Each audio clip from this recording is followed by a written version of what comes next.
marah lagi, jadi tenang. Judulnya Dongeng Marsina. Marsina, buruh pabrik arloji, mengurus presisi, merakit jarum, skrip, dan roda gigi. Waktu memang tak pernah kompromi. Ia sangat cermat dan hati-hati. Marsina itu arloji sejati. Tak lelah berdetak memintal kefanaan yang abadi.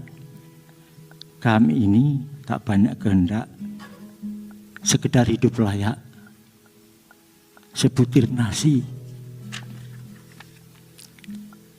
Marsina kita tahu tidak bersenjata.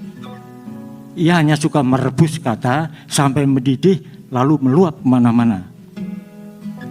Ia suka berpikir, kata siapa, itu sangat berbahaya. Marsina tidak ingin menyulut api, ia hanya memutar jarum arloji agar sesuai dengan matahari. Ia tahu hakikat waktu, kata siapa, dan harus dikembalikan ke asalnya, debu. Di hari baik, bulan baik, Marsina dijemput di rumah tumpangan untuk suatu perhelatan. Ia diantar ke rumah siapa, ia disekap di ruang pengap, ia diikat ke kursi. Mereka kira waktu bisa disumpah agar lengking detiknya tidak kedengar lagi. Marsina tidak diberi air, ia tidak diberi nasi, detik pun gerah berloncatan ke sana kemari. Dalam perhelatan itu, kepalanya ditetak, selangkangnya diacak-acak, dan tubuhnya dibulbamkan dengan besi batangan. Detik pun tergeletak, Marsina pun abadi. Di hari baik, bulan baik, tangis tak pantas. Angin dan debu jalan, klakson dan asap knalpot mengirimkan jenazahnya ke Nganjuk. Semak-semak yang tak terurus dan tak pernah ambil peduli meregang waktu bersaksi. Marsina diseret dan dicampakkan sempurna sendiri. Pangeran, apakah sebenarnya inti kejaman? Apakah sebenarnya sumber keserakahan? Apakah sebenarnya asas kekuasaan? Dan apakah sebenarnya hakikat kemanusiaan, Pangeran? Apakah ini? Apakah itu? Duh Gusti, apakah pula makna pertanyaan? Saya ini Marsina, buruh pabrik arloji. Ini surga bukan? Jangan saya diusir dari surga, dikembalikan ke dunia lagi. Jangan saya dikirim ke neraka itu lagi. Malaikat tak suka banyak berkata, ia sudah paham maksudnya. Sengsara betul hidup di sana, jika suka berpikir, jika suka memasak kata. Apa sebaiknya kita ini menggelinding saja bagai bola sodok, bagai roda pedati. Malaikat tak suka banyak berkata, ia biarkan gerbang terbuka. Saya ini Marsina. Saya tak mengenal wanita berotot yang mengepalkan tangan, yang tampangnya garang di poster-poster itu. Saya tidak pernah jadi perhatian dalam upacara dan tidak tahu harga sebuah lencana. Malaikat tak suka banyak berkata, tapi lihat, ia seperti terluka. Marsina itu arloji sejati, melingkar di pergelangan tangan kita ini.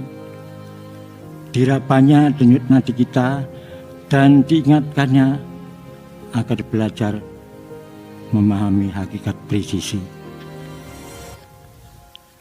Kita tatap wajahnya setiap pergi dan pulang kerja. Kita rasakan cak detiknya dalam setiap getaran kata.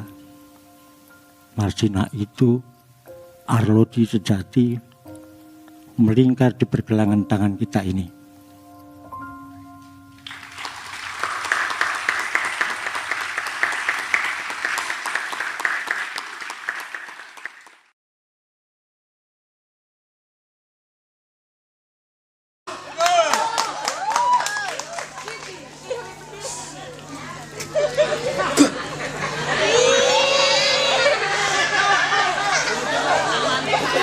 Pesan pencopet pada pacarnya.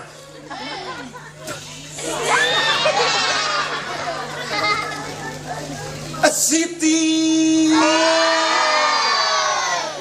Siti.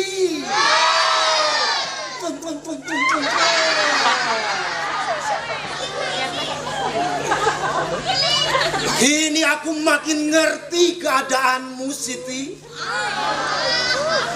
Takkan lagi aku membujukmu nikah padaku dan lari dari lelaki yang miaramu. Hidupmu sudah lumayan, Siti. Dari babu jadi selir kepala jawatan, apa lagi sayang? Nikah padaku merusak keberuntungan, masa depanku terang repot. Sebagai pencopet, nasibku untung-untungan. Ini bukan ngesah, tapi aku bukan bapak yang baik untuk bayi yang lagi kau kandung. Cintamu padaku, Siti, tak pernah kusangsikan. Tapi cinta, Siti, cuma nomor 2. Yang utama, carilah keselamatan. Hidup kita mesti ikhlas, berjuang untuk masa depan anakmu. Jangan tanggung-tanggung menipu lelakimu, kuras hartanya, supaya hidupmu lebih sentosa. Sebagai kepala jawatan, lelaki normal, suka disogok dan suka korupsi. Kalau nanti ya ganti kau tipu, Siti, itu sudah jamaknya. Maling menipu maling itu biasa. Lagi pula di masyarakat maling, kehormatan cuma gincu. Yang utama kelicinan. Ya, lamun jadi koruptor, yang utama kelicinan. Yang kedua keberanian. Yang ketiga keuletan. Yang keempat ketegasan meskipun di dalam berdusta. Inilah hakikat hidup masyarakat maling. Jadi Siti, jangan ragu-ragu. Rakyat kecil tak bisa ngarah melulu. Nah Siti, kekasihku,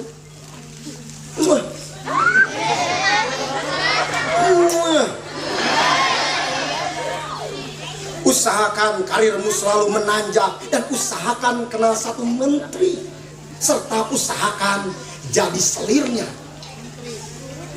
Selir menteri, betul.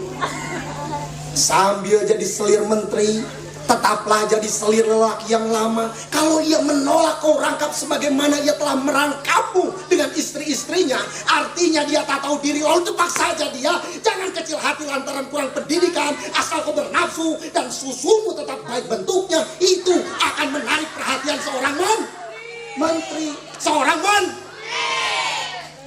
ngomongmu ngawur, Siti, tak jadi soal. Asal kau bersemangat, tegas, dan penuh keyakinan. Karena itulah ciri seorang menteri. Siti, Siti,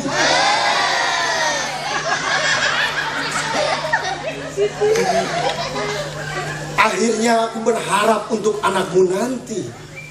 Siang malam jagalah ia. Kemungkinan besar dia adalah laki-laki. Ajarlah dia berkelahi. Jangan ragu untuk memukul orang dari belakang. Jangan menilai orang dari wataknya. Ya, sebab hanya ada 2 nilai, kawan atau lawan. Kawan bisa baik sementara, sedangkan lawan selamanya jahat nilainya. Ia harus diganyang sampai sirna. Asiti.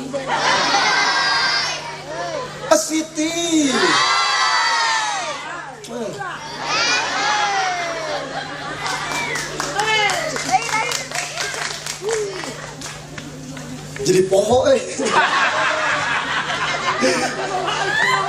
Nah Siti, inilah hakikat hidup ilmu selamat ya. Jadi usahakan anak kita mencapai kedudukan tinggi. Jangan boleh ia nanti jadi guru atau profesor karena uangnya tak ada. Itu bahaya. Kalau bisa nanti ia jadi polisi atau tentara, sebab tak usah beli beras. Karena dengan seragam dinas atau tak dinas, haknya selalu utama. Siti, dengarkan baik-baik. Kalau anak kita nanti pandai menipu seperti kamu dan wataknya licik seperti saya, inilah kombinasi yang sangat sempurna. Sangat sempurna. Artinya dia berbakat menjadi anggota parlemen atau bahkan menjadi seorang menteri. Setidaknya Siti, hidupnya akan sukses di Jakarta. Arya Wes Rena turun.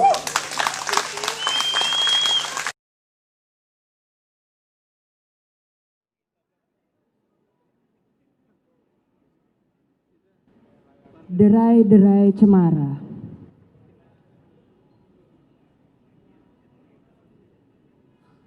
Cemara menderai sampai jauh. Terasa hari akan jadi malam. Ada beberapa dahan ditingkap, merapuh, dipukul angin yang terpendam.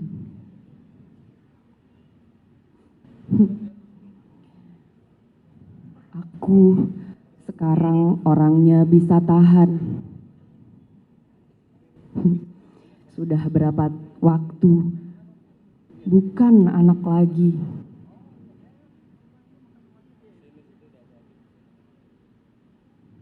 Tapi dulu memang ada satu bahan yang bukan dasar perhitungan kini.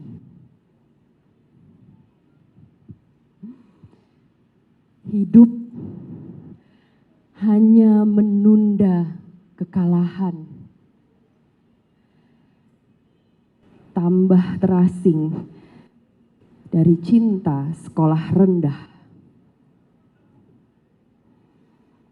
Dan tahu ada yang tetap tidak diucapkan.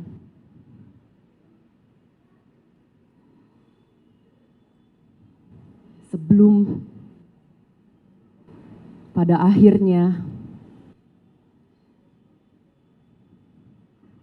kita menyerah.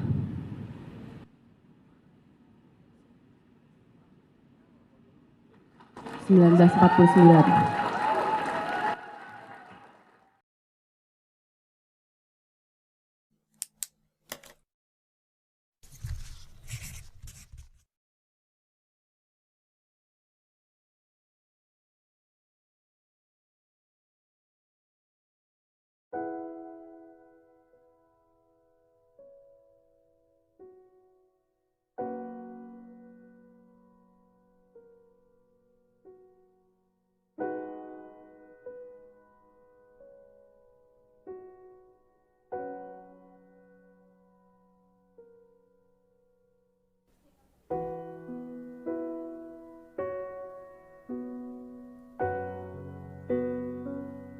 Di kedalaman jiwaku, ada satu lagu tanpa kata.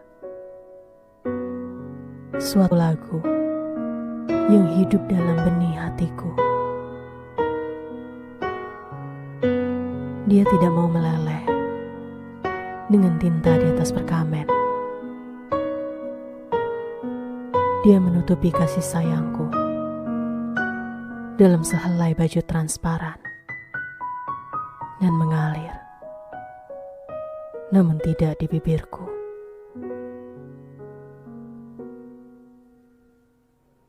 Bagaimana aku dapat mendesahnya? Aku takut itu akan bercampur dengan eter duniawi. Kepada siapa aku akan menyanyikannya? Dia mendiami rumah jiwaku karena takut telinga kasar.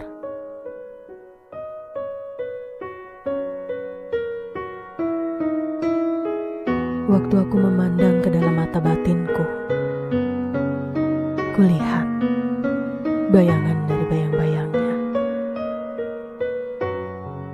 Waktu aku menyentuh ujung jemariku, aku merasakan getarnya. Perbuatan tanganku memperhatikan kehadirannya.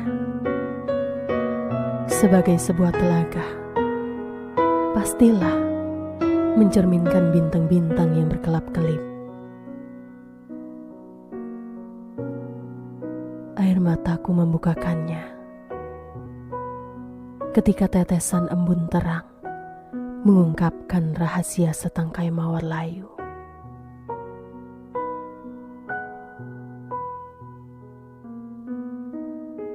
Itu adalah sebuah lagu yang disusun oleh renungan dan diterbitkan oleh kesunyian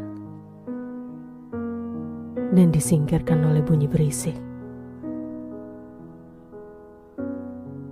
dan dilipat oleh kebenaran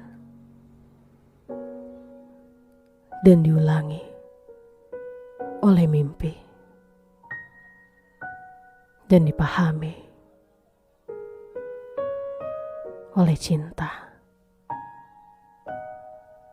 dan disembunyikan oleh kebangkitan dan dinyanyikan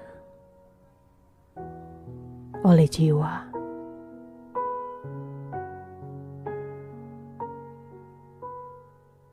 Itulah senandung cinta. Kain atau Esau apa dapat menyanyikannya?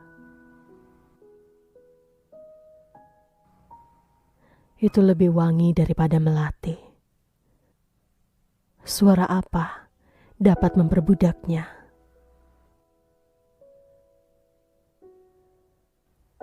Itu adalah pengikat hati, seperti suatu rahasia perawan. Dawai apa dapat menggetarkannya?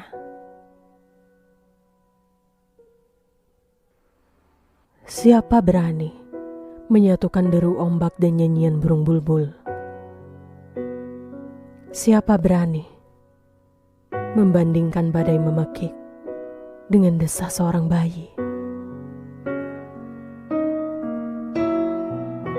Siapa berani ucapkan keras-keras kata-kata itu yang dimaksudkan untuk diucapkan hati? Manusia apa berani menyanyi dalam suara senandung? Tuhan.